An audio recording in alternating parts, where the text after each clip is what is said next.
Guys, this is a big turbo, this is a big manifold, it's big horsepower. You're gonna have to heat wrap it, you're gonna have to get it ceramic coated, you're gonna have to create a heat shield for some of the components on your cylinder head. That's kind of the compromise with something big like this. There's just not enough real estate.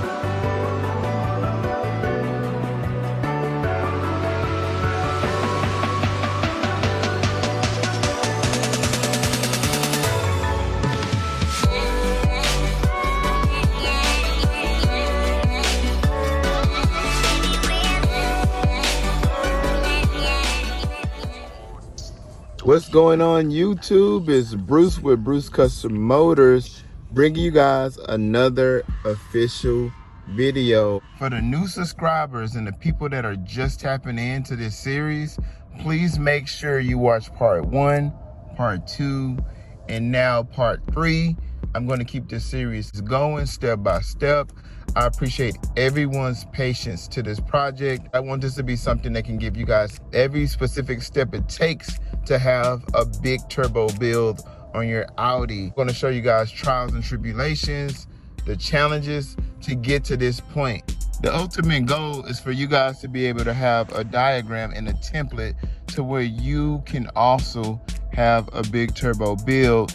The main focus on part 3 is going to be the exhaust manifold, which is one of the key elements in having a big turbo build. It's almost like the heart and the meat of your big turbo build, having that right exhaust manifold. So right now I'm giving you guys another video brought to you by Matt Gardner from Lunchbox Fabrications to show you the progress on getting that exhaust manifold created, which will also be mass produced by him as well. So please make sure you follow him, or if you have any questions pertaining to this part of the big turbo build, his Instagram will be in the description. And once again, it's Lunchbox Fabrications. Thanks for all of the views, the likes, and the support in this video. So without further ado, here we go. Hey guys, Matt up here at Lunchbox Fabrication again. Just giving you a little bit of an update on how we're doing. So yeah, it's been a couple of weeks since we've had an update, right? Well, it's very tight to make everything fit in here and remain twin scroll. So I've done 3 iterations now, and I'm trying to plan ahead for where the wastegates are going to belong. As you can see, I've kind of created a little bit of an exoskeleton here. This is basically giving me my minimum and maximum tolerances within the engine bay as best as I can recreate them without actually having it in the car. One of the struggles of doing remote work is we find ourselves using tools like this to try to help us. I am gonna hope for a little bit of a test fit up, maybe locally with another car. Hopefully that works out before I send it all the way down to Texas, but that may not happen. So I'm gonna have to really double check and check my measurements and everything. I think this is where the turbo is gonna live though. As you can see, it is very preliminary.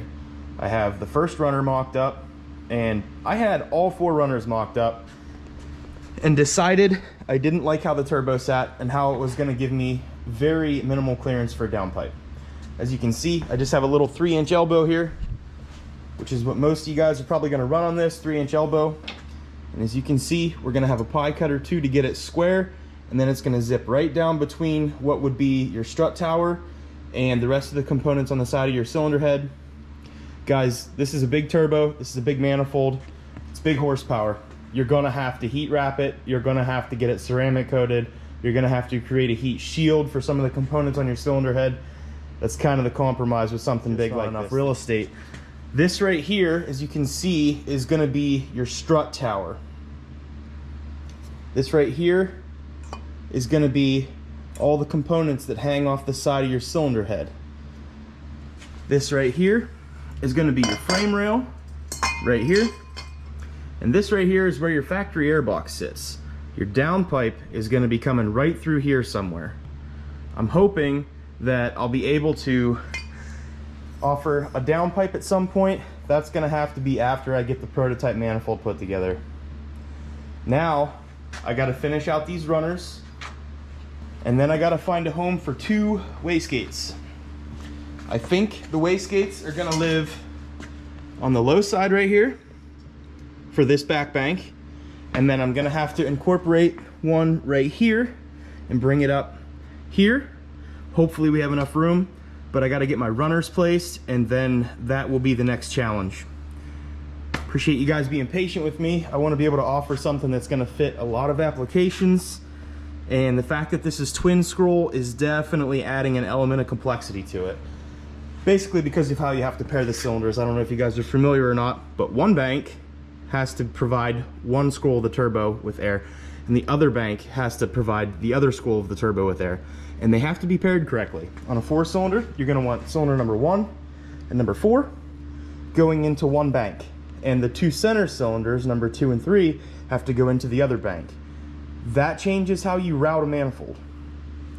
And because of that, we have to be careful of all these tolerances down here, making sure we're not going to hit the motor mount, we're not going to hit the frame rail, and in some cases you have to modify some of those things to make big setups like this work, but I'm trying to make this as bold in as possible.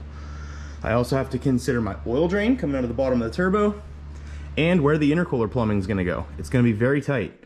So these are all elements I'm trying to plan ahead for.